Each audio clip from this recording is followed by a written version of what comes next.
The short story in print is fading away, with the attention span in America shrinking. Short stories on film, no matter what the ultimate destination is a great development. So we'll see. This film is called A Poet Long Ago. It's based on a short story that the writer Pete Hamill wrote. We're friends, and I asked Pete if I could take this story and bring it to life as a short film. I grew up in Brooklyn and went to school in Brooklyn long ago, and I think a lot of us had the experience of having close friends in school and then losing them for the rest of our lives. And every once in a while, you see somebody. It's like picking up a novel and starting in chapter 41, and now you can find out what happened in between. In this case, it was someone I did know who had been a very good writer, inspired me to be a writer when I was a boy. Sonny, I bet you never knew. You were my inspiration. But didn't finish the ambition. And how come God give me this thing? Maybe I don't deserve it. You start out in your life and you're going on what seems like a straight line. The ocean's coming right up there and making that sound. Sure. We have amongst us a poet, an honest-to-God published poet. And then you make a turn. Or the world makes a turn and leaves you behind. You're a fag. Poetry's for fags.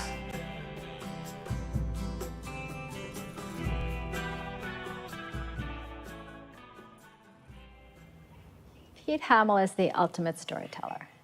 He really knows how to grab that moment and describe it in such beautiful detail. The first director, the writer, is directing in his imagination, not with a crew, not with a camera on his shoulder, but here. And there's always the way that transforms into somebody else's vision that is capable of surprise. Decaf.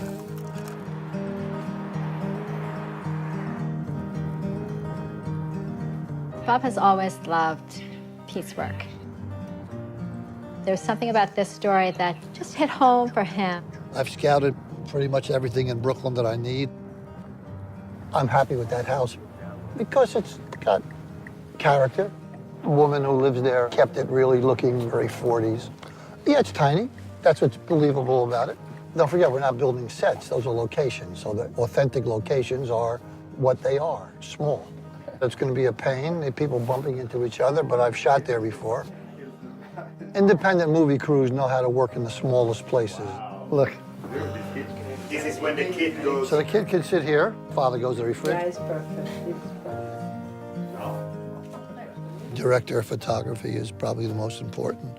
He's the one, or she's the one, that I collaborate the most. The look of the film. In this case, it's Barry Markowitz. I've worked with him before, making television commercials. Barry's gone on to make a lot of movies, and I wanted to get away from a lot of very overly hip photography, and I wanted to concentrate on it being a little bit more classic. Half this movie is about 1970s, so I thought Barry would be a good choice. Bob Giraldi and I were looking to cast this short film. I saw Mr. Schirripa, and he's a friend of one of my brothers. I looked at him and I knew right away if we could convince him to do it, we had the right guy. He's right in front of us and he's very well known, himself a writer. We're hoping these 4 kids that come in could be you as a child. Sure. Sounds like a shore. Know what I mean? I love the way these words sound. Sure. You know, sure. Come on in. That's it. Thank you. Casting director Destiny Lilly brought me some terrific people. Dad's looking for you. Going in the right direction? Just wanted to see if Sonny was okay. And she went out and found a first-time actor in a high school in Staten Island to play young Sonny. I don't really think that the ultimate version of every story is a film. It's up to directors like Bob Giraldi, who can read a story and begin to translate it into a different medium. You can put it together and shoot it in 3-4 days, which is Bob's style. You must have some talent. You must have a vision, but you got to know how to lead a crew into war and out of it.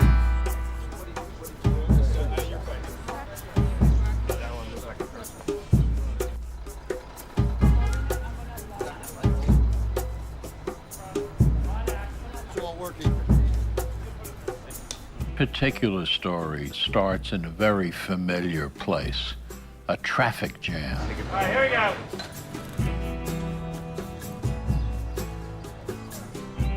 Bob shoots very fast.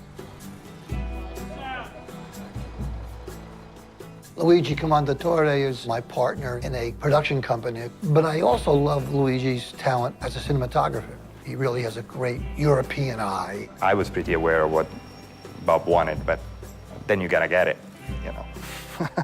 Let's go. Bob has many strong points. I can honestly tell you, his eye. Sometimes the directors don't get that involved in size of the frame, and the length of the frame, and the lighting. He takes a step further. Come this way, and brother, you're home. Brother. You've got to keep the ship going. You can't let heat of the moment, the arguments, the rain, the sun going in, nighttime, overtime, deter you from getting what you need. What you need is the story on film.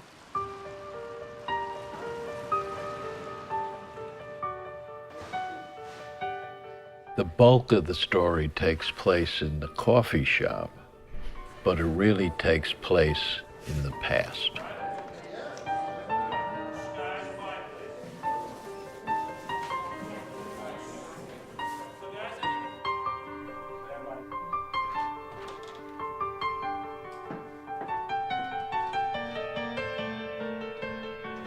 You didn't tell me you got published. I don't tell you a lie. A writer needs to feel from a director is what an actor needs to feel from a director, which is passion. There was very little I could add to these two fine actors when we were in the diner. All right, here we go. I just gave them choreography to make sure they were cool for the camera. They were inspired by the story, and there's nothing better for a director than good actors that get it. And cut. Pete's a wonderful writer, and it's a beautiful piece based on a true story that really did happen to Pete. He understood the emotions of the piece. He brought some of his own life of the imagined character. When that happens with an actor, it's always a wonderful moment. Everyone's here doing it because they want to do it. You're here because you want to be here. Steve worked beautifully with Boris. You know, it's a good story as it is, but it kind of added like this extra layer of, you know, authenticity. It settles in a lot easier. He could be an Irish newspaper guy. When I saw the rough cut, I knew it was not a mistake. He had a sense of what is the tale really about. It's much subtler, much quieter, in such a tight space, just as emotional as something 5 times longer. I didn't make this movie, the short film by Pete Hamill, to make money, because you don't make money from short films. I made this movie because I love the story, and I love Pete's words, and it became part of me. You know, I've always said that. I think I always said this, that if you do good work, you'll do a lot of it, but it never works the other way around.